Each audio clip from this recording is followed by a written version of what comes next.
M. Aboubakar Diakité Di Toumba, M. Blaise Goumou, M. Moussa Dadis Kamara, M. Mamadou Aliou Keita, M. Abdoulaye Chérif Diaby, M. Paul Mansa Guilavogui,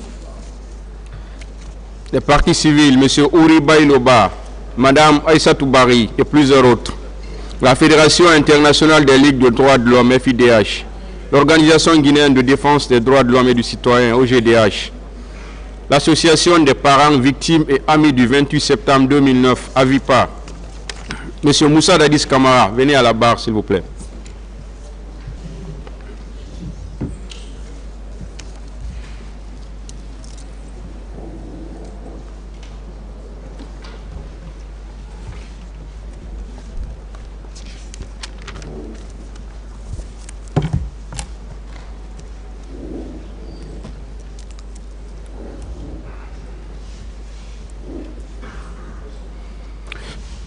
La défense a la parole pour la suite de ces questions. Merci, Monsieur le Président.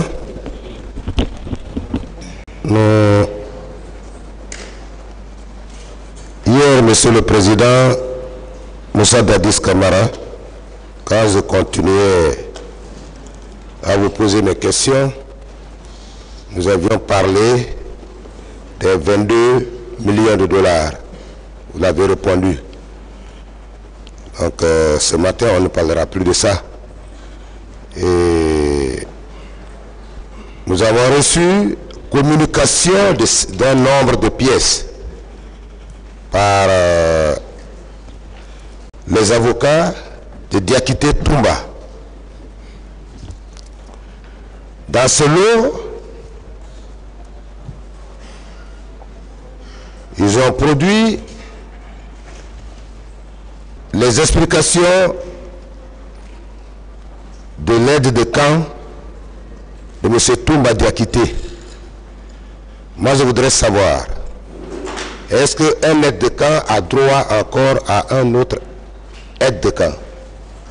Étant l'aide de camp du président de la République, est-ce que vous avez droit d'avoir un aide de camp et un gestionnaire du salon de l'aide de camp? Ça dépend de la personne, sinon à ce que je cherche. Et je dis, ça dépend de la personne, sinon officiellement, c'est pas ça. Ils ont produit un document qu'ils ont appelé DPS Guinée sur Facebook. Ils ont pris le document sur Facebook. Une dépêche qui concerne la personne de l'adjudant Nabi Issa Touré, qui aurait accordé une interview. Il a commencé par se présenter en disant « Adjudant-chef Nabi Issa Touré, je suis adjudant-chef Nabi Issa Touré dit Bankolé, commando chinois, ex-garde du commandant Toumba Diakité. » C'est pourquoi je vous ai posé la question là. Parce qu'à mon avis, un aide de camp n'a pas droit à un autre aide de camp. Et vous l'avez répondu. Ce document n'a aucun rapport avec les événements du 28 septembre. Parce que véritablement, à notre avis, le contenu parle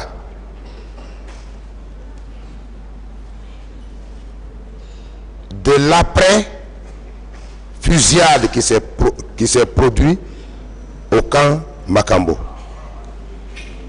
Est-ce que selon vous, puisque vous n'étiez plus sur le territoire guinéen, quand vous avez été blessé, vous n'étiez plus sur le territoire guinéen, est-ce que selon vous, tout ce qui s'est passé en Guinée à partir du 3 décembre, est-ce que ça vous intéresse? Ça ne m'intéresse pas, mais pour la simple raison que lorsqu'un document est tiré de Facebook,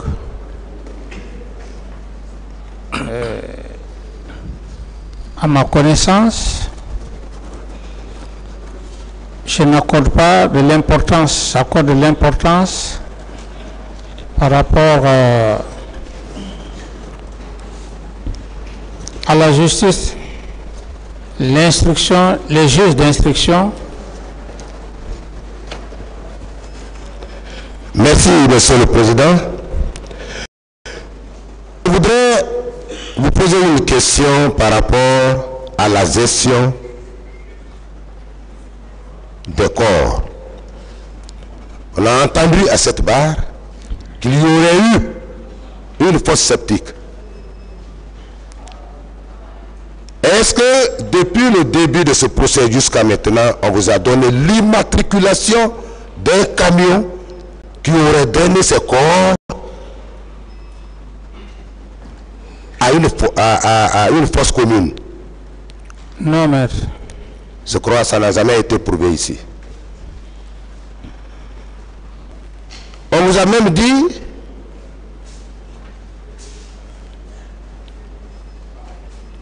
que ce sont des militaires qui auraient transporté ce corps à bord d'un camion de M. KPC.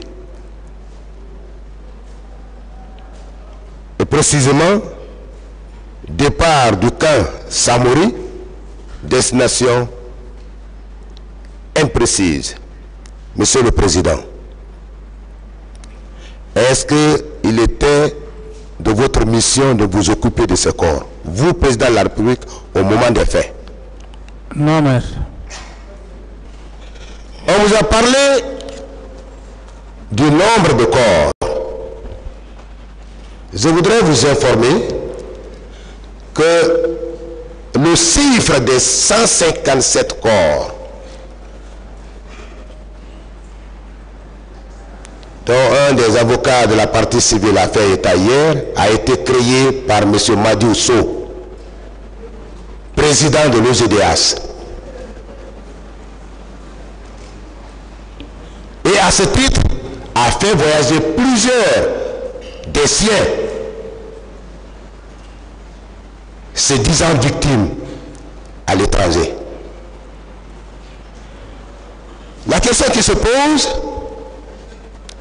on se tient à quoi? Ce qui vous a été officiellement déclaré ou ce qui a été dit à la presse par M. Madi Ousso, qui était à son père, à son âme, qui était à ce moment président de l'OGDH. Les 57 corps, c'est ce qui a été officiellement connu, même dans les rapports des deux commissions. Monsieur le Président, Oui, maître. il ne s'agit pas de donner un nombre de corps pour ainsi gonfler le chiffre, alors que le ministre, votre ministre de la Défense de la Santé, qui s'est certainement rendu sur les lieux, vous a livré un nombre précis de corps, oui ou non? Oui, maître. Et c'est ce nombre qui se chiffre, à mon avis, à 57. Oui ou non? Oui, maître. Monsieur le Président, Oui, maître. je voudrais que nous parlions des efforts que vous avez fournis après les événements du 28 septembre. Vous avez effectivement fourni de l'effort en créant deux commissions ou en prenant l'initiative de la création de deux commissions, à savoir la Commission nationale indépendante et la Commission internationale indépendante. Oui ou non? Oui, maître. Ces commissions créées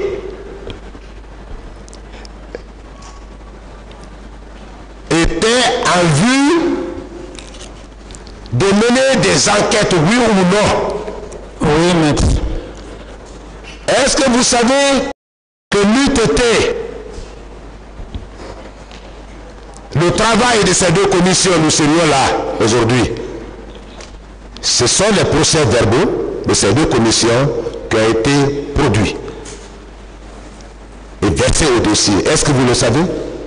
Non, maître. Alors, je vous l'apprends. Les 2 procès-verbaux sont là. Monsieur le Président, Oui, maître. on vous dit que vous avez la Commission nationale d'enquête.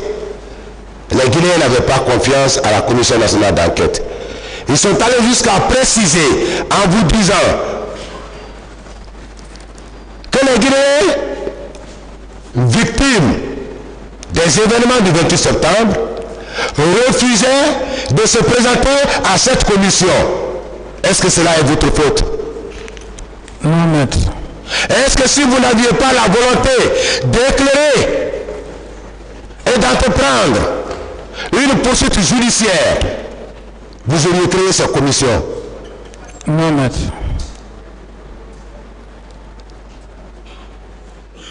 Je voudrais vous dire que cette commission était présidée par un magistrat du nom de Sylvain Kouyaté. Hier, on vous a dit que les professionnels ont refusé. Je vous dis, les professionnels n'ont pas refusé. Ils ont effectivement participé aux œuvres de cette commission. La composition de la commission, il y avait des avocats là-dedans, dont Maître Mohamed Lamine Souma, Maître Suri Kondé,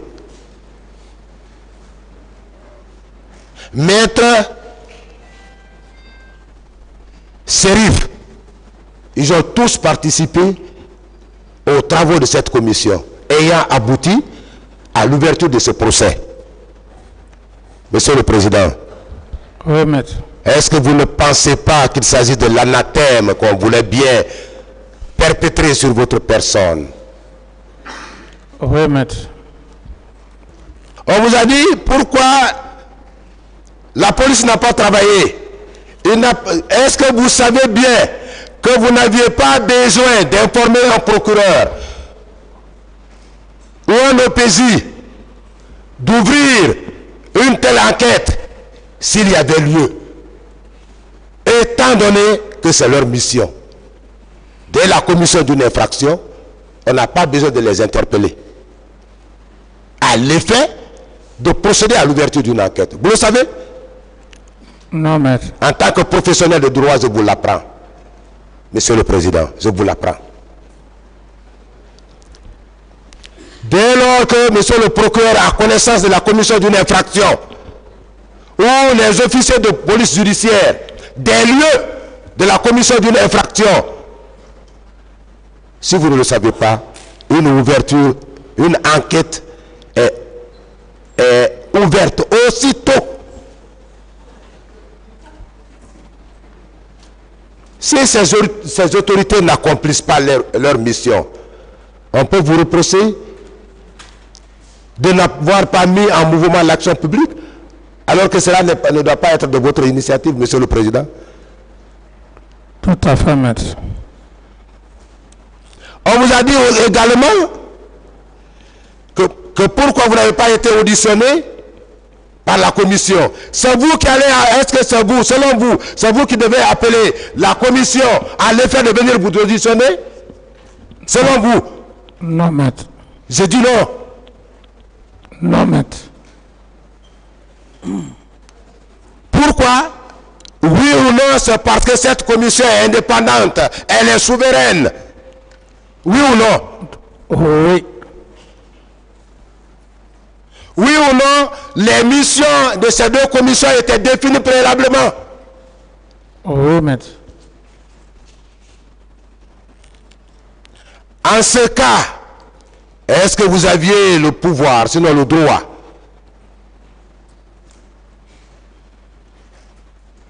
de faire une injonction à ces 2 commissions que vous avez bien voulu indépendantes?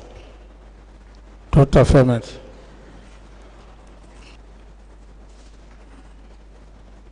Monsieur le Président, on nous a fait voyager dans cette salle à cause des déclarations faites en dehors de cette salle préalablement. Mais avant, mon distingué confrère avait sollicité du tribunal de lui accorder la possibilité de renvoi à l'effet d'entrer en contact avec son client qui est un stratège et que une nouvelle ligne de stratégie devrait être définie. N'ayant pas obtenu ce renvoi, le confrère s'est tout de même battu à livrer des points de presse en dehors de cette salle, bien entendu. Et le contenu de cette déclaration faite à la presse guinéenne et étrangère était que le président Moussa Dadis Camara était arrivé au restaurant Marokana. Est-ce que vous confirmez à cette barre que vous n'avez jamais été à Marokana? Est-ce que vous pouvez préciser ça au président? Oui, je précise devant le président et assesseur que ce sont des montages purs et simples, comme vous venez de le dire. La nouvelle stratégie, donc, je m'oppose catégoriquement à ce montage devant le vice-tribunal du président et assesseur. Merci, Monsieur le Président. À propos, parlant toujours de Marokana, est-ce que vous savez qu'un certain Sarlé Loumou, se disant angolais,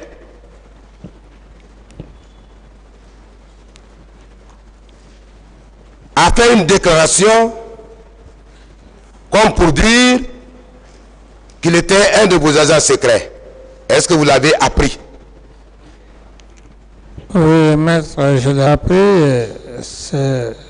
J'ai répondu que c'est un inconnu vulgaire, un imposteur, que je n'accorde pas de l'importance. S'il vous plaît, ce terme, évitez ce terme.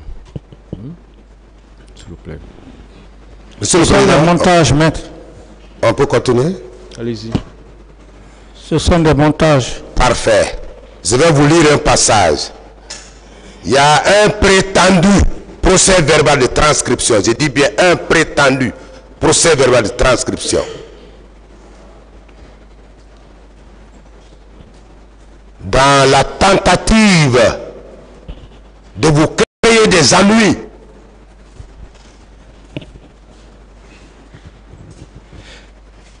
vous n'estimez pas que ces messieurs, ces 10 ans Starley, ces 10 ans angolais,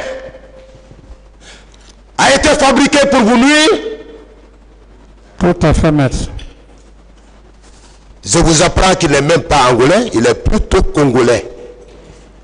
Mais dans cette communication, il s'est fait passer pour angolais. Nous avons fait des recherches par la même voie de presse que le monsieur n'est pas un angolais, mais plutôt un congolais. Vous savez que ce monsieur a dit ceci: j'ai été au service de renseignement angolais depuis 2002 jusqu'en 2007. C'est-à-dire, quand Dadis est arrivé au pouvoir, vous êtes arrivé au pouvoir en 2007? Non, maître. On va défaire ce document. Nous allons le détailler pour permettre au tribunal d'avoir une conviction, d'être davantage éclairé, Monsieur le Président. Il continue, il dit, c'est-à-dire, quand Dadis est arrivé au pouvoir, il y a eu virgule, comment on dit, c'est lui qui parle. Il y a eu, il s'arrête, il dit comment on dit, il y a eu un accord qui a été signé avec le gouvernement du MPLA par rapport à la formation liée au service de renseignement militaire. Monsieur le Président, il s'est pris. Mais pour davantage éclairer la religion du tribunal, je voudrais une précision. Est-ce que lorsque vous étiez aux affaires, est-ce que lorsque vous étiez président de la République, le gouvernement guinéen a passé un accord avec le gouvernement angolais à l'effet de venir former le service de renseignement militaire en République de Guinée? À ma connaissance, non, maître. À votre connaissance, non? Non. Si c'est non, vous estimez qu'il s'agit d'un montage, puisque c'est non? Tout à fait. Monsieur le Président, il ne s'est pas arrêté là. Ma question par rapport au sujet que nous traitons maintenant,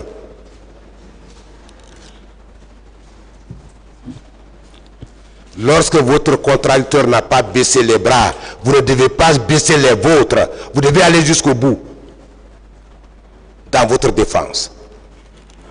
Monsieur le Président Moussa Dadis Camara, on se demande pourquoi ce monsieur a-t-il attendu? Pourquoi ce monsieur a-t-il attendu depuis l'an 2008, non, du moins 9? Il y a de cela, si je ne me trompais, près de 14 à 15 ans. Pourquoi s'est-il abstenu? Pourquoi n'avait pas fait une telle déclaration avant la tenue de ce procès? Sauf que quand les gens sont en difficulté de rapporter des preuves, des faits articulés contre vous, qu'une telle déclaration va être réduite à cette barre. Monsieur le Président, ça ne vous dit rien? Oui, mais c'est ce que je viens de dire, que c'est un montage. Est-ce que vous savez que la défense de Toumba va continuer à créer, même recréer des éléments en vue de tenter d'induire le tribunal en erreur? Vous le savez? J'en suis conscient de ça. Mais pas ce tribunal. Ce tribunal est vigilant. Je vous l'apprends. Monsieur le Président,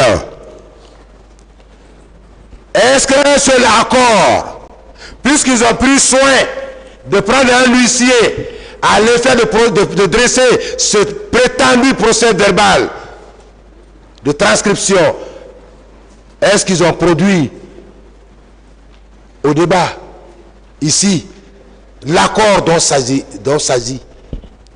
Non, maître. Est-ce que vous ne pensez pas que pour ce seul chef d'ailleurs, qui me semble fondé,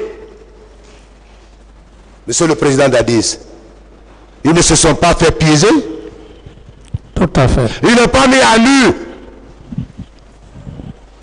le manque de preuves chez eux?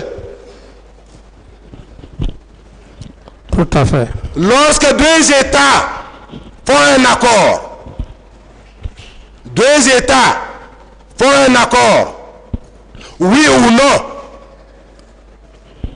cet accord doit être contenu dans un écrit.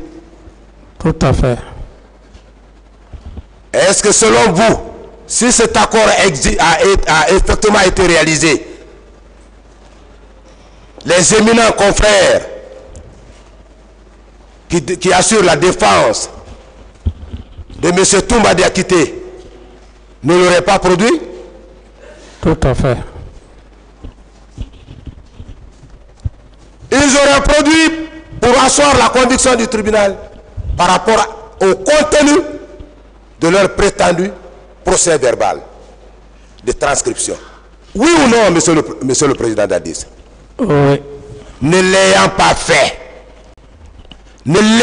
fait, selon vous, oui ou non, il s'agit d'un montage? Tout à fait, maître. Oui ou non, le même complot qui vous a fait évincer du pouvoir persiste encore? Oui, maître. Oui ou non, les mêmes comploteurs sont en train d'organiser et de poursuivre la réalisation de leur forfaiture, monsieur le président? Oui, maître. Mon distingué confrère, maître Dina Sampil, a fait un détail hier par rapport aux deux États, notamment l'État angolais et l'État guinéen.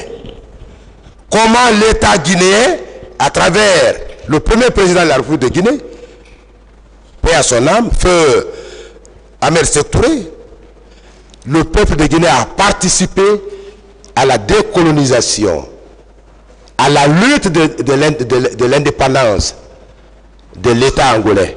Il l'a dit hier.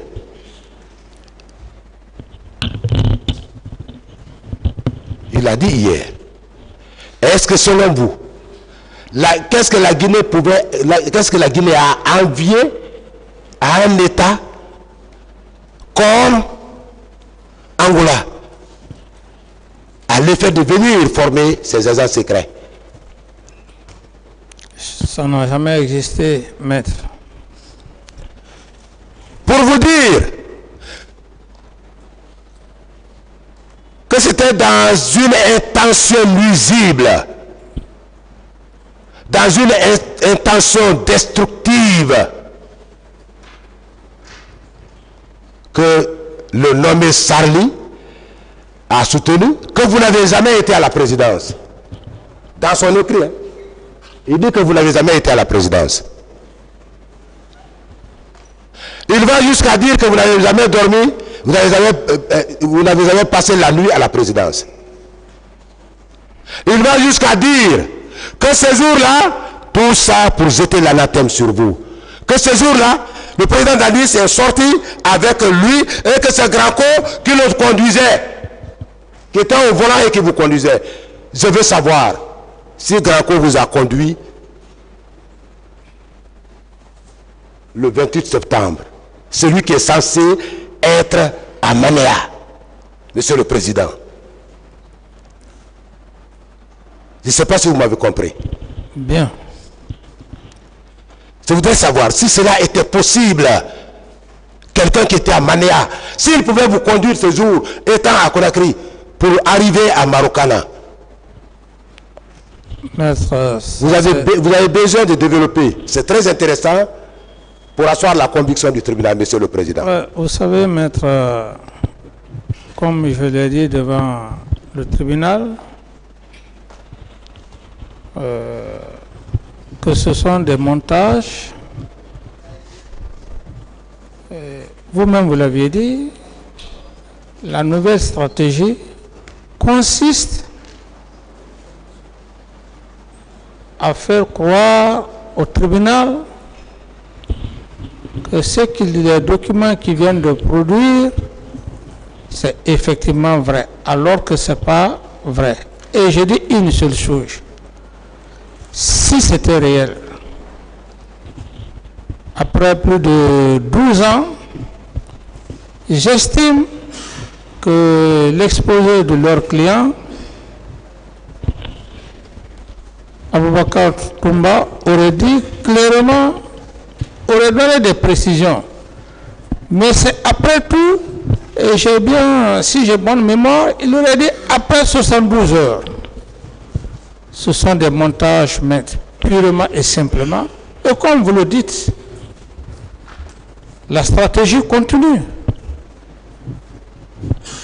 Mais j'ai la ferme conviction, sachant que ce sont le tribunal, ce sont des personnes morales, professionnelles. Ça ne m'inquiète pas. C'est pourquoi je dis que c'est un non-événement. Parce qu'on n'a pas affaire à un tribunal qu'on peut lui faire croire ce qui n'est pas réel. Ça ne me fait ni froid ni chaud. Parce que j'ai la conviction que personne ne peut occulter l'intelligence et la pertinence de cet auguste tribunal.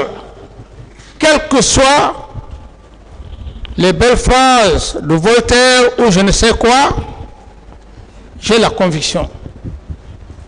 Ce sont des professionnels. Ça ne me fait ni froid ni chaud, maître. Merci, Monsieur le Président. Continuant, le monsieur le nommé Sarli, continuant dans sa narration, va jusqu'à dire qu'ils étaient logés à l'hôtel et que ce grand con qui était parti les chercher à l'aéroport pour les amener à l'hôtel. Vous vous rendez compte comment ce gros? Branco ne m'a jamais conduit. Branco ne m'a jamais conduit. Et, maître, je ne veux pas trop retenir les explications. Et je me dis que je risque certainement de donner des expressions déplacées devant la cour. C'est pour cette raison que j'ai dit que même c'est un non-événement pour moi parce que c'est pas fondé et cet auguste tribunal est professionnel. Quel que soit le talent, je défie quiconque dans cette salle qui ne pourront pas faire croire ce qui n'est pas réel au fait réel. Aller jusqu'à rentrer dans les détails, mais je n'ai pas d'autres commentaires à faire par rapport à ça, maître. Merci, merci, Monsieur le Président, par rapport à la question. Je voudrais revenir à une des questions posées par mon confrère, un des confrères de la partie civile, portant sur l'irrationnel, notamment le fétichisme.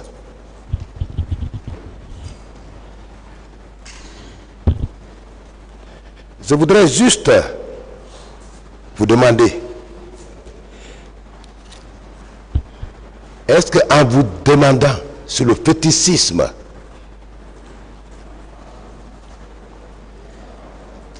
cela a un rapport avec les faits poursuivis?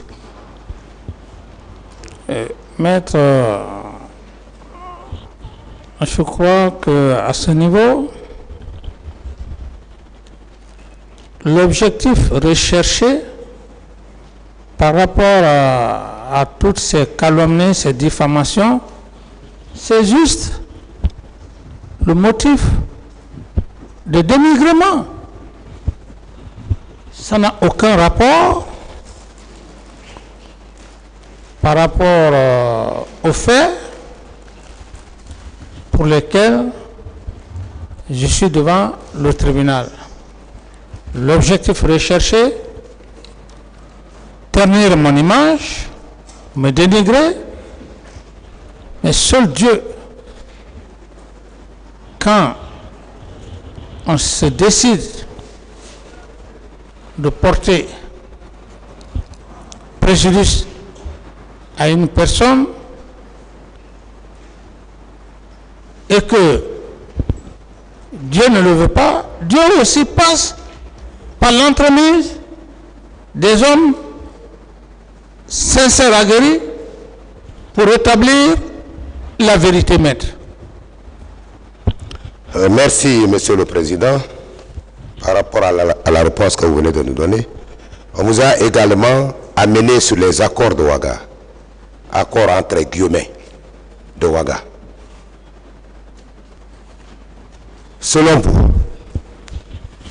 ce qu'ils ont appelé accord de Ouaga, que vous avez appelé faux accord, oui ou non, était une des phases décisives de l'accomplissement et sinon de la réalisation du complot qui vous a évincé du pouvoir.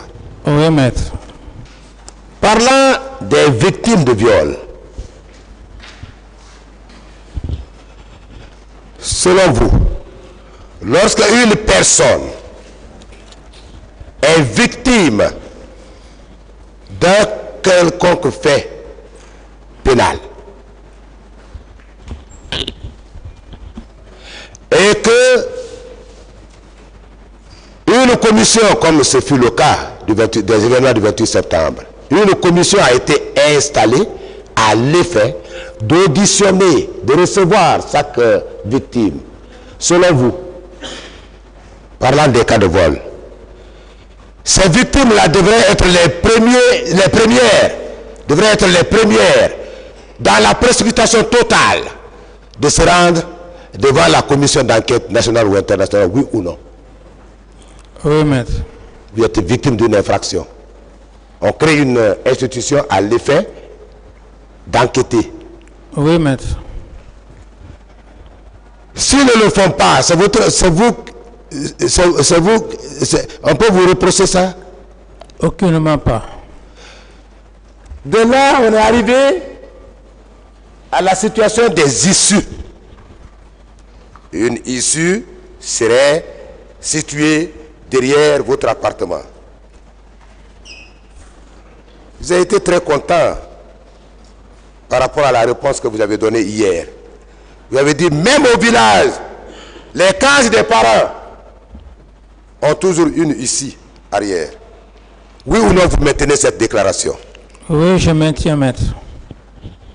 Dans d'autres États d'ailleurs, un président de la République n'est pas n'importe qui. Il ne peut pas être logé dans une maison où il n'y a pas d'issue, de plusieurs issues d'ailleurs. Même dans nos bureaux, il n'y a pas d'issue arrière. Dans les bureaux. Oui, tout est possible, maître. Même le bâtiment, mon bâtiment, il y a issue arrière. C'est concret, maître. À moins que l'on soit un mauvais architecte. Sinon, si on est vraiment un bon architecte, il faut toujours avoir l'issue de secours. Oui ou non? Oui, maître. Qu'est-ce que l'issue là a à voir dans ce procès, selon vous? Avoir une issue arrière, cette issue arrière est constitutive d'une infraction? Est-ce que c'est un crime? Est-ce que c'est un délit? Est-ce que c'est une contravention? Oui ou non, il ne s'agit pas d'une infraction. Une issue n'est pas constitutive d'une infraction. Oui ou non? Oui, ce n'est pas une infraction. Monsieur le Président, je termine en vous demandant de faire une précision par rapport à une situation. Par rapport à une situation. Je voudrais que vous précisiez à l'attention du tribunal qui a besoin d'être convaincu. Le tribunal qui a besoin d'être convaincu que vous n'êtes pour rien à ce procès. Vous n'avez aucune responsabilité pénale dans ce procès. Je voudrais que vous précisiez ça à l'attention du tribunal qui a besoin d'être convaincu sur votre situation pénale. Oui, mais comme je l'ai dit,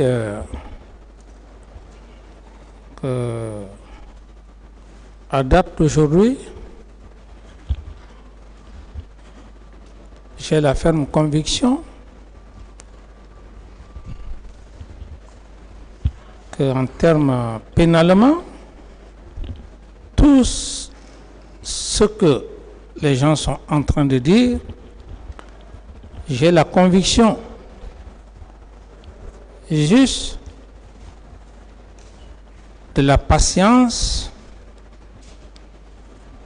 afin que le président du tribunal et assesseur fasse la lumière. C'est comme tout examen. Il y a des moments, quand vous faites un examen, vous vous rendez compte si vous devrez réussir ou pas. Vous faites cette petite analyse. Ici, c'est un examen. C'est un examen. Depuis le début du procès, je suis en train d'apprendre.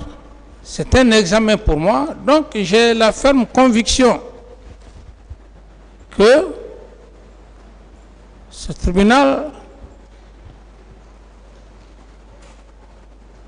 personne ne va l'occulter de sa ferme conviction. J'ai juste besoin de me calmer, de rester serein et c'est tout ce que j'ai besoin. Maître. Très bien, Monsieur le Président. Est-ce que vous pouvez conclure en ces termes? Si vous pouvez conclure en ces termes. Monsieur le Président, distingué assesseur, je ne suis pour rien par rapport aux événements du 28 septembre. Deuxièmement, je ne suis pour rien, je n'ai jamais donné l'ordre à aucun militaire, à aucun citoyen de se rendre au stade du 28 septembre, où vous n'étiez d'ailleurs pas conviés. C'est deuxième. Troisièmement, Monsieur le Président, j'ai besoin de votre clémence. Monsieur le Président, j'ai besoin que justice soit faite. Je vous remercie, Monsieur le Président. Est-ce que vous pouvez conclure comme ça, à l'attention du tribunal? Oui, comme je l'ai dit, maître, que j'ai la ferme conviction que je suis devant l'honorable président et assesseur pour la manifestation de la vérité et que consciencieusement je n'ai donné aucun ordre à qui que ce soit. Encore mieux, personne ne m'a vu donner des ordres. Si c'était le cas, mon seul plus grand adversaire, si je peux me le permettre, c'est M. Aboubakar Diakité Toumba, qui aurait dit clairement devant le président, et je me rappelle le premier jour que le président a eu à poser la question, je n'oublie pas. Qui vous a envoyé au stade? Quand les gens pensent qu'on est là, qu'on ne retient pas, j'ai la plénitude et je rends grâce à Dieu. Il a dit clairement devant M. le Président et assesseur que ce n'est pas le président de la transition à l'époque, M. Camara, qui m'aurait envoyé au stade, et encore plus loin, qu'il n'a vu M. Camara, il n'a pas vu M. Camara donner des ordres à qui que ce soit. Partant de ce fait, maître, et comme je l'avais dit, parce que il nous semble que nous ne connaissons pas réellement les rouillages du tribunal, j'avais fait un schéma, maître, j'avais fait un schéma croyant que j'étais aussi un peu pénaliste, mais je fus recadré. Mon chemin consistait que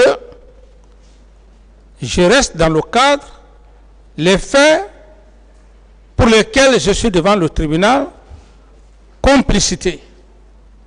Mais par la sagacité de l'auguste tribunal,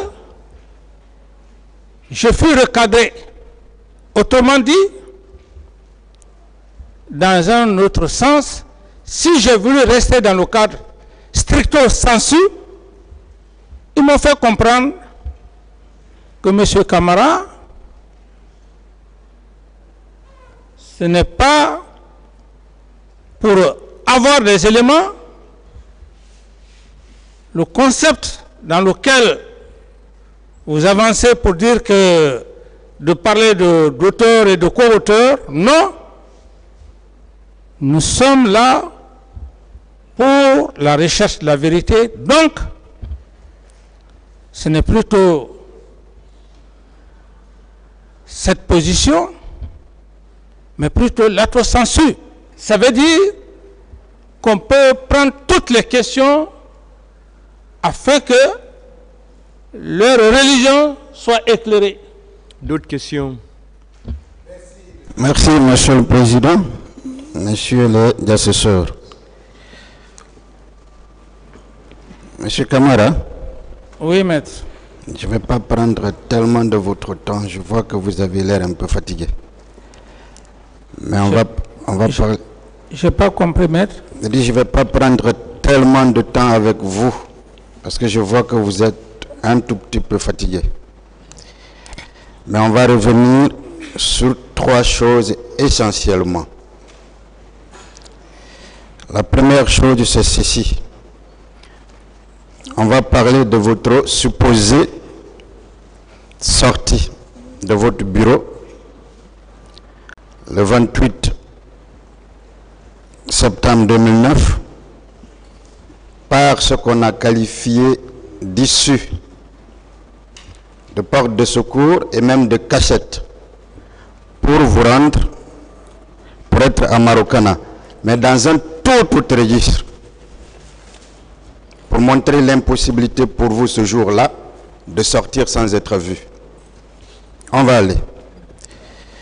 Est-ce que l'issue dont on parle, qui est au niveau de votre bureau ou de votre chambre, est-ce que cette issue donne une ouverture hors du camp de Alpha Yaya? Je parle de la grande clôture d'Alpha Yaya. Cette issue, non, maître, cette issue, si on doit sortir par cette issue, on ne peut pas survoler le camp Alpha Yaya. Il faut devoir traverser les 7 barrages pour la sortie. Monsieur le Président, on va aller pas à pas. Je suis d'accord, on ne peut pas sortir sans les barrages.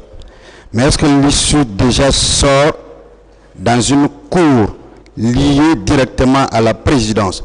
Parce que la présidence était logée dans le camp Alpha Yaya, puisque depuis le début, on parle uniquement du camp Alpha Yaya. Est-ce que cette issue sort d'abord dans une cour liée directement à la présidence, une cour qui est entourée par la clôture du camp Alpha Yaya? Ce sont des bâtiments construits, maître. Oui. Lesquels bâtiments, et l'issue dont on parle, il y a même une route qu'il faut emprunter pour joindre l'autre côté des barrages. Donc l'autre côté encore de la présidence, n'est-ce pas? Toujours. Oui, là, bon, c'est pas officiellement la présidence, c'était des logements. Mais dans le camp Alpha Yaya. Oui. D'accord. Est-ce que dans ces conditions, là, vous, président, pouviez sortir justement sans traverser ces barrages de sécurité et sans traverser le camp. C'est ce que je vous dis, maître. À l'intérieur où j'ai habité à l'époque, il faut obligatoirement passer par les barrières. Ça veut dire qu'on ne peut ni se cacher, ni se camoufler, passer sans être vu par qui que ce soit. C'est bien cela? C'est bien cela, maître. Parfait. Dites-nous, votre résidence, vous, chef d'État, à l'époque, et la résidence de votre aide de camp à l'époque, les deux résidences étaient-elles proches? Oui, maître, pas plus de 50 mètres. Parfait. Pas plus de 50 mètres, n'est-ce pas? Oui, maître. Et dites-moi, pourquoi, si c'était juste à 50 mètres, pourquoi votre ex-aide de camp n'est pas venu là, vérifier juste à côté, Maître, avant de sortir, puisque c'est juste à 50 mètres? Oui, j'avais suffisamment parlé. Je sais.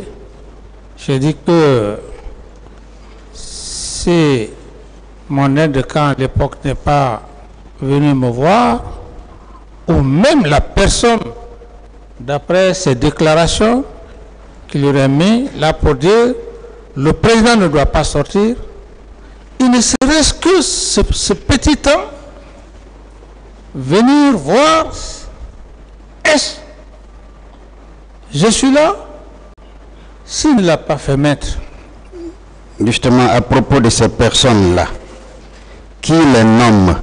Je veux dire, qui met, par exemple, le responsable, le commandant de salon de la protection du président ou les chefs de groupe, qui les met à côté de vous? Est-ce que c'est votre aide de camp? Oui, c'est... Maître, il a été clair ici. J'estime qu'il a été clair devant le tribunal. Il dit qu'il a laissé quelqu'un pour dire que le président ne doit pas sortir. Si cette même personne qu'il a laissé, il n'est pas venu constater, ce prétexte qui serait parti à ma recherche, c'est à la cour d'apprécier, maître. Parfait. Ce que je veux faire ressortir, ça veut dire en clair, ce sont ces hommes de confiance. Comme il le dit, lorsque lui-même il dit qu'il a dit à quelqu'un de s'asseoir, de ne pas me laisser sortir, et que cette personne, ce sentinelle qui est là, il n'est pas venu voir, est-ce que le président est sorti? Il a directement continué. Je ne saurais expliquer ça, maître. C'est pourquoi je suis en train de vous dire, maître, que nous ne sommes pas... Le but, monsieur le Président, le but c'est de démontrer qu'il existait une impossibilité absolue pour vous de sortir sans être vu. C'est le seul but. C'est ce que je dis, maître. Et nous devons le dire. Merci, monsieur le Président. Autre question juste par rapport à ça. Est-ce que votre aide de camp et ces hommes utilisaient les talkie-walkie, ces appareils qui facilitent la communication? Tout à fait, tout à fait. Mais, monsieur le Président, vous ne pensez pas qu'ils pouvaient même utiliser ces talkie-walkie avec ces hommes pour connaître vous, votre position, si vous étiez là ou si vous étiez vraiment sorti? J'estime que il n'y a pas trop de démonstration dans ça. Si mon aide de camp est sorti, c'est lui seul qui sait l'objectif pour lequel il est parti, sans venir constater ou sans venir même demander celui qui l'a supposé lui dire de ne pas laisser le président sortir. Merci, Monsieur le Président. Vous savez, pour prouver que vous êtes sorti, nous parlions déjà de l'impossibilité pour vous de sortir, on a produit certains documents. Moi, je vais juste prendre un et vous poser 2 questions là-dessus. La transcription, l'audio. Monsieur le Président, est-ce que vous connaissez un certain Charlie Loumou? Non, maître. Parfait. Est-ce que vous saviez que même ce tribunal où tous les acteurs ici ne connaissent pas Charlie Loumou? Vous dites? Est-ce que vous saviez que personne ici ne connaît Charlie Loumou parce qu'on ne l'a pas présenté ici? À date. Oui. Merci. Est-ce que vous saviez que ce document a été produit comme témoignage? Oui, mais c'est ce que j'ai dit que... C'est parfait. Monsieur le Président, vous savez ce qu'on appelle le témoignage? Non. Je vais vous dire en droit. C'est le récit ou la relation de ce qu'une personne fait des circonstances de la commission d'une infraction. Vous ne voyez pas à partir de cette définition, ça signifie, la première chose, c'est que le témoin doit avoir une identité connue, c'est-à-dire nom, prénom, date et lieu de naissance, domicile, tous les attributs liés à la personnalité. Est-ce que vous saviez que le témoin a également pour obligation comparaître, déposer et être sincère, et que personne n'a jamais comparu ici?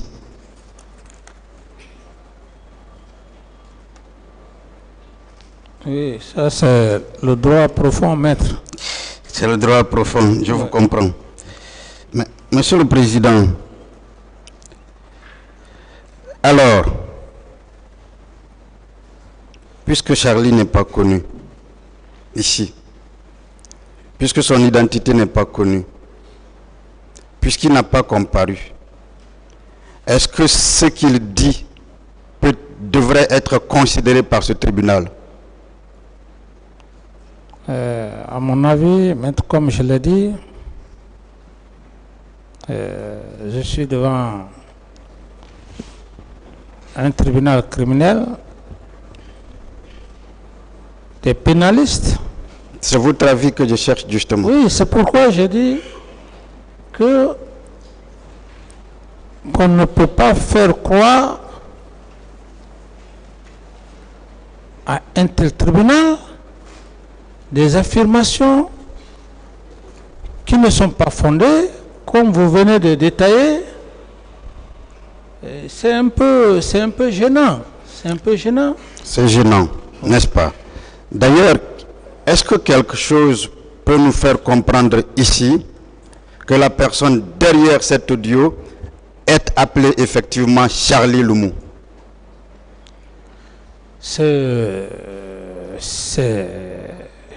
Je ne sais pas, maître, vraiment c'est surprenant. Si vous avez suivi l'accent, on parle d'angolais, c'est un pays lusophone. Est-ce qu'un Angolais peut bien avoir nettement, clairement, un tel accent francophone, je vais même dire français? Est-ce que c'est possible? Et, maître, j'ai résumé ici devant le tribunal que tous les moyens sont possibles,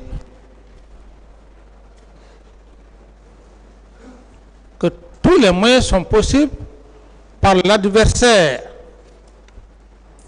Et j'ai résumé que c'est un montage. Un montage. Donc, de toutes pièces. 2 questions simples sur justement ça. Est-ce que, Monsieur le Président, en parlant d'agents secrets angolais. Est-ce qu'on a versé ici, dans cette procédure, la preuve, un acte qui indique que cette supposée personne est un agent secret angolais? C'est pourquoi, maître, je dis que, en toute sincérité, c'est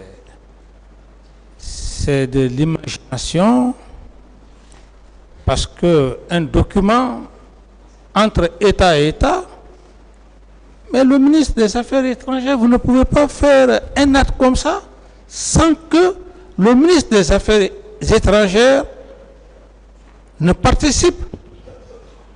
Si c'était le cas, et même aujourd'hui, à date, pendant mon avènement aux affaires à la tête de cette nation, je n'ai jamais conclu ou fait un accord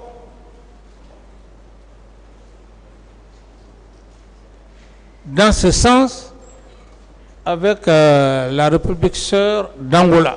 Si on avait eu, on aurait vu le contrat. C'est ce que vous voulez dire. Mais le contrat n'existe pas. C'est un montage, maître. D'accord. Monsieur le Président, venons encore-en à un élément important. Est-ce que vous vous rappelez que quand on vous inculpait, on avait mis devant l'article 28 du statut de Rome qui institue la responsabilité pénale de commandement, disons des chefs militaires. Vous vous rappelez? Oui, je me rappelle. Parfait. Mais est-ce que vous vous rappelez qu'après toute la bataille menée devant le cabinet d'instruction, il y a eu une requalification des faits? Et cette fois, on vous poursuit pour complicité et autres. Oui, maître. Ne voyez-vous pas que la seule ordonnance de renvoi qui saisit ce tribunal criminel, indépendamment de ce que tous peuvent dire, est la preuve éloquente que vous n'avez jamais donné ni d'instruction, ni d'ordre? Cette ordonnance de renvoi qui saisit ce tribunal criminel, est-ce que ce n'est pas cela la preuve éloquente, l'ordonnance en elle-même? Oui, maître, une preuve éloquente, ce n'est pas le jour même l'ouverture du procès. Si c'est le greffier qui a fait lecture ici, le greffier a été clair avant l'entame même du procès. Monsieur le Président Dadis, alors, avant de conclure, je voudrais que vous acceptiez qu'on parle de choses qui n'ont peut-être pas été dites concernant Koundara, qui n'ont jamais été dites ici. Est-ce que vous êtes allé au camp Koundara armé? Parce qu'on a parlé de légitime défense. Non. Vous n'êtes jamais allé là armé, n'est-ce pas? Oui. Est-ce que vous êtes allé là-bas? Qui conduisait ce jour-là d'ailleurs? Vous dites? Qui conduisait ce jour-là? Moi-même. C'était vous-même? Oui. Est-ce que vous êtes allé au camp Koundara avec le même dispositif sécuritaire qui avait l'habitude de vous accompagner? Beaucoup de véhicules, beaucoup de militaires. Non, parce que à l'époque, puisque les gardes connaissaient mon programme, je travaillais la nuit, dans la journée, et les gens allaient vaquer à leur affaire. Et ceux qui m'ont accompagné, je ne peux pas retenir exactement le nom, mais il y avait beaucoup d'absents. Parfait. Et quand vous êtes alors entré, vous êtes allé vers votre aide de camp, c'est bien cela? Oui. Est-ce que les mêmes civilités, le même respect dû à un chef d'État vous ont été montrés ce jour-là? Je n'ai pas bien compris la question, maître. Est-ce que les mêmes civilités, quand vous allez, on fait le garde à vous, tout le monde s'arrête. Est-ce que cela a été fait ce jour-là? Non, cela n'a pas été fait ce jour. Parfait. Par quel mot vous vous êtes adressé à votre aide de camp, puisqu'on prétend faire comprendre que vous êtes allé l'arrêter? Non, c'est comme tout homme, c'était mon petit. C'était mon petit. C'est qu'on vient de vous dire, votre petit est en train de tirer à la gendarmerie et que les gens hésitant ou peut-être de lui faire du mal, parce qu'en lui faisant du mal, ça m'aurait fait mal. C'est dans ce contexte qu'ils sont venus m'informer. Et pour moi, voilà, c'est mon petit. Je n'ai même pas cherché à réfléchir. J'ai dit, je vais partir. Ce qu'il est en train de faire, c'est pas bon. Je vais venir avec lui au camp. C'est cette idée qui m'est venue. Que vous aviez. Parce que si quelqu'un devrait faire du mal à votre petit, ça vous ferait mal. Oui. N'est-ce pas? D'accord. Mais ce jour-là, est-ce qu'il vous a demandé de vous diriger dans un bureau? Oui, maître. Vous savez, comme le président a dit, et aussi je l'accepte, ça, j'estime que ça va être l'objet d'un autre procès, parce que déjà, vous le saviez vous-même. Monsieur le Président, ce procès, c'est moi qui l'ai suivi. Mais je sais parce qu'on en a parlé ici. Oui. Et nous en avons discuté. Ce procès, c'est moi qui l'ai suivi et j'ai obtenu un arrêt de renvoi. Si, mais on en a parlé ici, je veux que nous en parlions. Parler, s'il vous plaît, si monsieur le Président me permet, me donne l'autorisation, comme ça, je peux aussi essayer de répondre quelques questions, parce que je ne voudrais pas essayer de répondre. Le tribunal vous a déjà dit vos droits. Vous connaissez déjà vos droits, M. Camara. D'accord. Oui, posez vos questions alors. On peut? Oui, comme monsieur le Président. D'accord. Est-ce qu'il vous a demandé d'aller vers un bureau?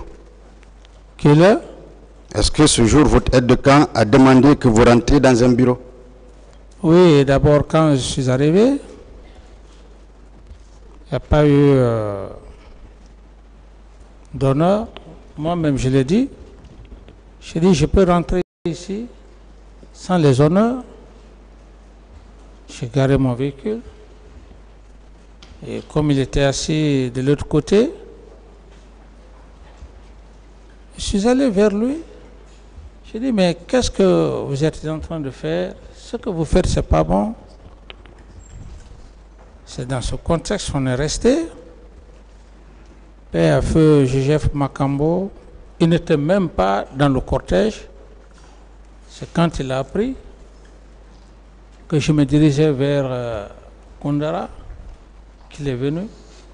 À peine que j'étais avec Toumba, en train de lui dire les remarques, ce qu'il est en train de faire. En toute sincérité, je n'ai pas besoin de mentir sur cet homme. Et la façon qu'il portait son béret, et puisque dans l'armée, le port du béret, c'est un règlement, c'est là où j'ai dit que, mais comment vous portez le béret? C'est tout ce qui m'est cher. Je voulais arranger le béret. Le béret était dans une telle position. Le béret est tombé. Mais quand cela s'est passé, il a repris son béret. J'ai dit, lève-toi, on va aller au camp. Alpha, ce que vous êtes en train de faire, c'est pas bon. Au même moment, je vois une discussion il tramait derrière moi. Et je retourne. Qui je vois? Je vois Père l'âme de Feu Joseph Makambo arrêté. Il avait pris la main de Feu Bégré, qui avait un pistolet, comme les gens le aiment dire couramment. J'ai dit, qu'est-ce qui se passe? Il me dit, non, monsieur le président, vous ne pouvez pas échanger avec Toumba, et que lui, il sort le revolver. Alors, quand j'ai compris, j'ai eu un réflexe. J'ai eu un réflexe. C'est là où on parle de Dieu. J'ai eu un réflexe. J'ai dit non, j'ai dit laisse-le, s'il veut faire quelque chose. J'ai banalisé. Donc, les deux étaient arrêtés. C'est vrai. Toumba s'est levé. Il n'a pas réagi. En toute sincérité. Je le dis devant Dieu. On a commencé à aller. La seule chose qu'il m'a dit, il m'a dit, monsieur le président, vous savez que je suis votre petit sûr. J'ai dit, allons-y au camp. À peine qu'on arrivait juste au bureau de Feu Bégré, il me dit, on va rentrer au bureau. J'ai dit, non. J'ai dit, je ne peux pas rentrer dans un tel bureau. J'ai dit, allons au camp. On marchait.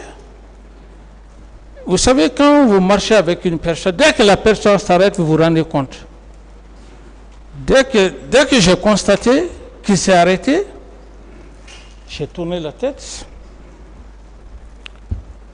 Ce fut un coup de feu. Pas plus de 2 mètres. Et comme je le dis, quand ça s'est passé, quand Feu Joseph Makambo a vu ça, c'est en ce moment qu'il est venu, parce qu'il a compris que j'étais à terre et que le tir a été effectué. Mais dans tout ça, je ne pouvais pas, comment dirais-je, me retrouver. C'est juste le jeune Mansaré qui est venu. Il me dit, monsieur le président, j'ai répondu. Il me dit, je vais te sauver. Je jure sur l'honneur. Je ne sais même pas comment ce jeune m'a extirpé pour m'envoyer à quelques 30 mètres de là où les événements se passaient. Pendant ce temps, Feu Joseph Makambo était en train de lutter avec son équipe. Ceux qui sont venus m'accompagner, c'est après que j'ai compris. Dans les explications, ils n'ont pas réagi. La seule chose que j'ai dit, c'est pourquoi je remercie Dieu, on ne me transporte pas plus de 30 mètres.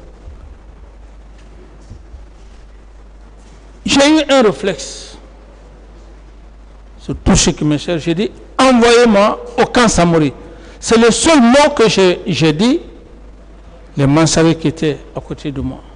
Sinon, un homme qu'on tire le temps de te prendre, de t'envoyer quelque part, si ce n'est pas l'effet de Dieu. Et ce réflexe, c'était quoi? Je me suis dit, si je reste ici, et qu'ils viennent lancer des grenades, c'est ce qui fut fait. Je ne sais même pas comment le cheminement a été fait. Le camp Samori, des soins, et puis l'hélico est venu me transporter à la base aérienne. De la base aérienne, je suis venu dans un véhicule et moi-même, j'ai marché pour rentrer dans mon bureau. Ça veut dire quoi, maître? Quand Dieu te sauve d'une situation, il ne faut pas mentir. Il ne faut pas mentir. Si tu mens, Dieu même va te maudire. Parce que ce jour, ce n'était pas ma force. Et je crois que c'est par rapport à cette lutte, il s'était déjà rendu compte que pour moi, il était fini. Et pendant qu'ils étaient en train de lutter, c'est en ce moment effectivement qu'on m'a transporté. Donc je dis que c'est un problème de destin. C'est pourquoi un confrère a dit ici, quand vous parlez, je dis, je n'ai peur d'aucun homme, je n'ai peur que de Dieu. Si je suis là aujourd'hui devant cet auguste tribunal, même à l'instant où je suis là, il y a des moments quand je réfléchis, je trouve irréalisable si ce n'est pas un fait de Dieu. D'autres questions? Vous savez pourquoi je parle de ça? Parce qu'on a parlé de légitime défense. Si je vous entends bien, ça veut dire que Feu Joseph Makambo est intervenu alors qu'on avait déjà tiré sur vous. Entre Dieu et moi. Parce que ce garçon, il était très fidèle. Et il aurait même dit un jour à sa famille que là où le président va mourir, je vais mourir. Entre Dieu et moi.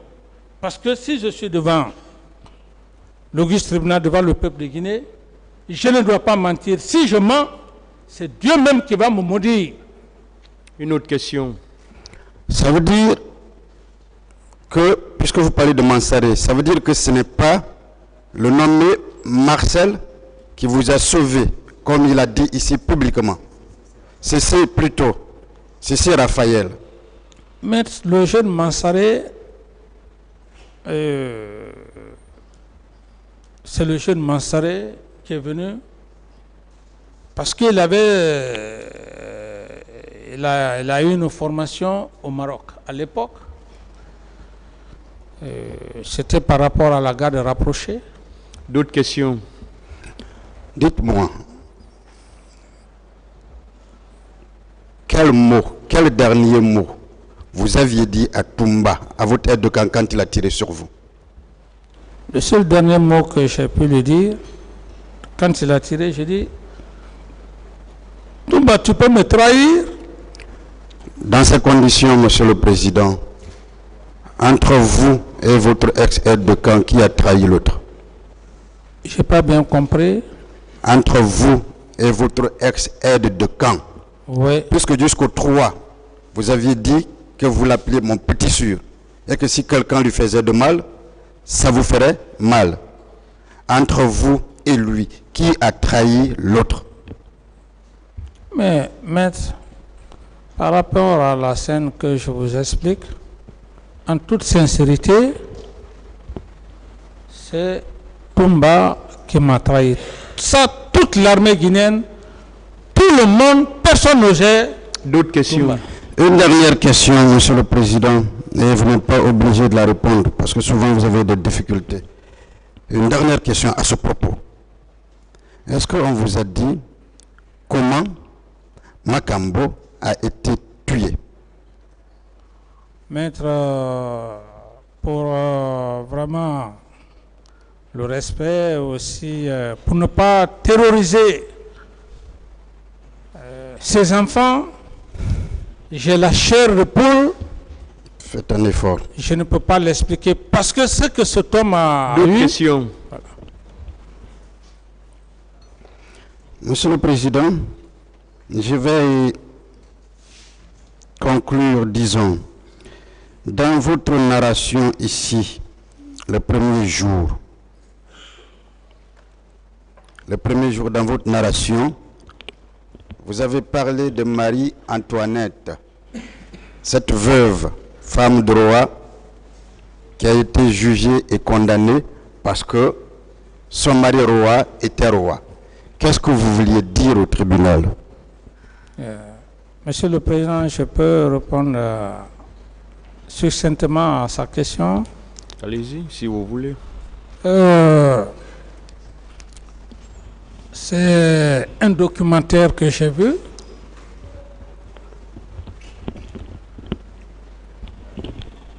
La reine Marie-Antoinette, ça c'était bien avant la Révolution française. En ce moment, le droit pénal... Avec la permission du président, je veux juste savoir qu'est-ce que vous avez voulu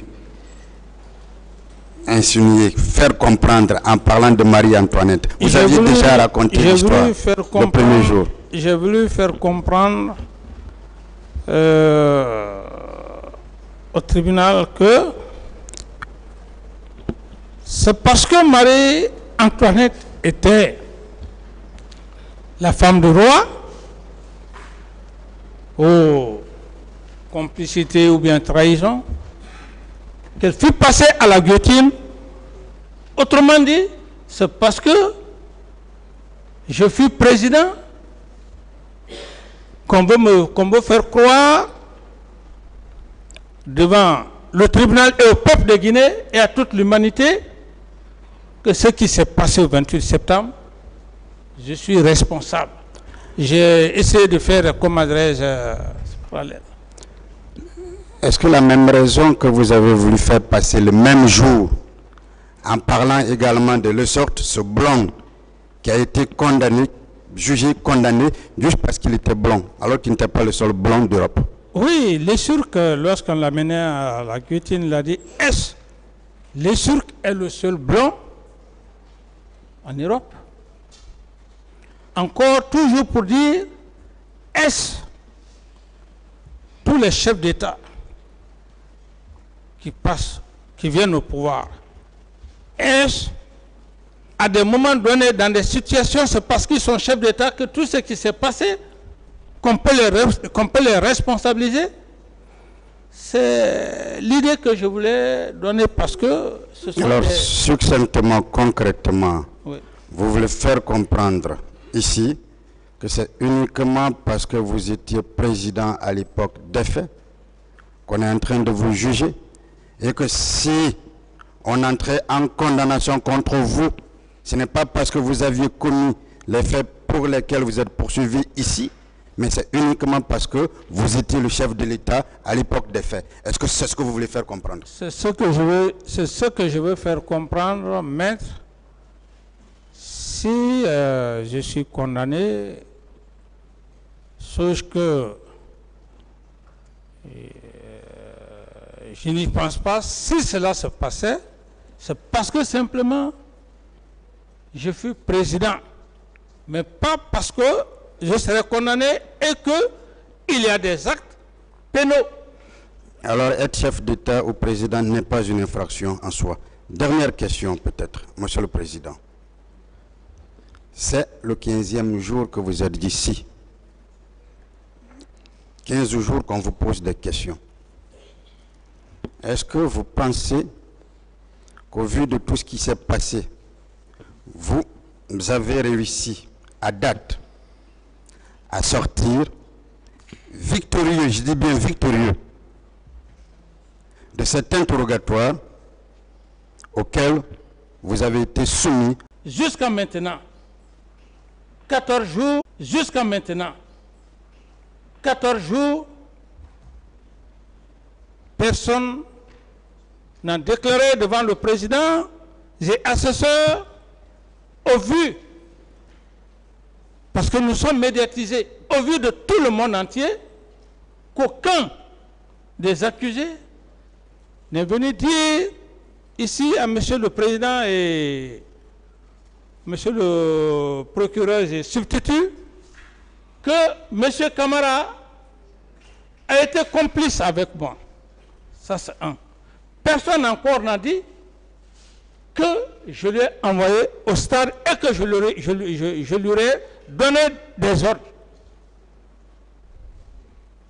Et M. Toumba, de par sa franchise aussi, je puisse le dire ainsi, il a dit clairement devant M. le Président et assesseur que ce n'est pas M. Camara qui m'a envoyé au stade. Je n'ai vu personne, je n'ai pas vu M. Camara donner des instructions à qui que ce soit. Contrairement à ce que tout le monde pensait, et même les Guinéens, même la presse internationale, M. Camara a envoyé son aide de camp, ils ont massacré au stade, mais quand Dieu est pour tout le monde, je me dis, où je suis, ce que je dois dire au président et ses assesseurs, pour ne pas en abuser, mais comme je l'ai dit, que je me dois, je m'impose et je m'inflige la sagesse, la patience. Parce que ce n'est pas moi qui décide. D'autres questions? Monsieur le Président, Je sors victorieux. sauf erreur de ma part, je pense que les avocats du président Dadi, s'il serait rectifié tout de suite si c'est le cas, ont fini les questions. Je vous remercie. Personne n'a de questions. Le ministère public n'a pas de questions. La partie civile. Là, carrément, une question qui a été posée et répondue, carrément, on ne va plus répondre. Allez-y. Merci, Monsieur le Président, de m'avoir encore passé la parole. Monsieur Moussa Dadis Kamara, vous aviez toujours clamé la thèse de complot pour vous défendre à cette barre, oui ou non? Une autre question. D'accord. Pourquoi aviez-vous rejeté les pièces produites par un avocat de la défense qui venait vous reconforter dans votre défense? Je n'ai pas de réponse à cette question, maître.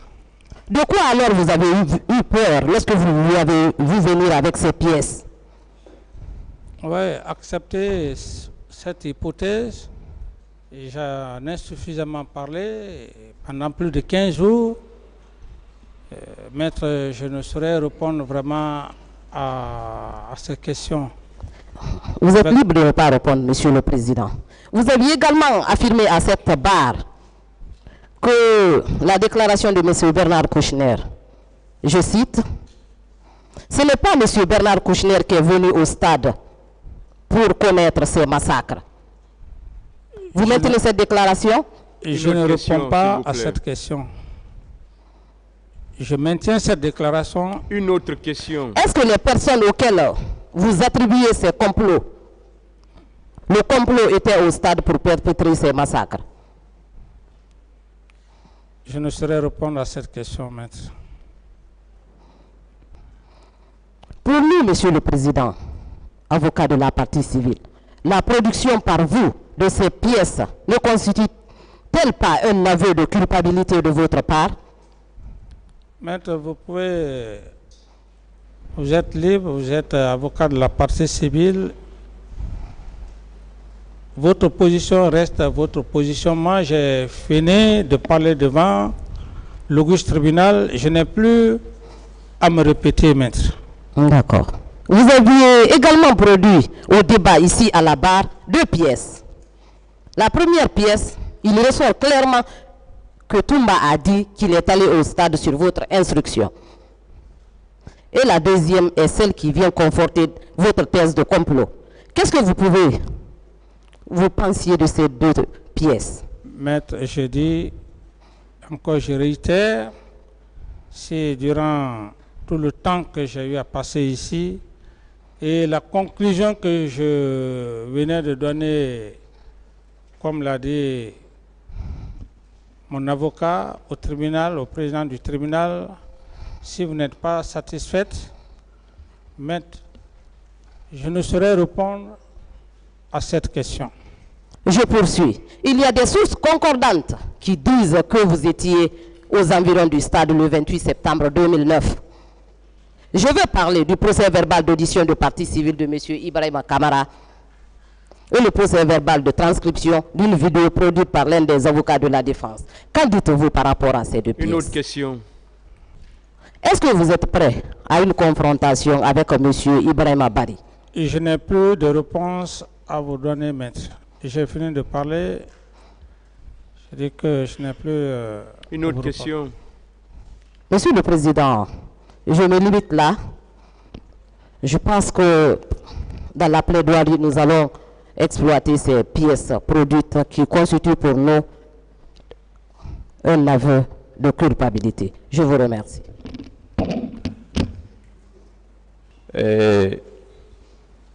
Je vous remercie, Monsieur le Président. Je remercie aussi Messieurs les assesseurs.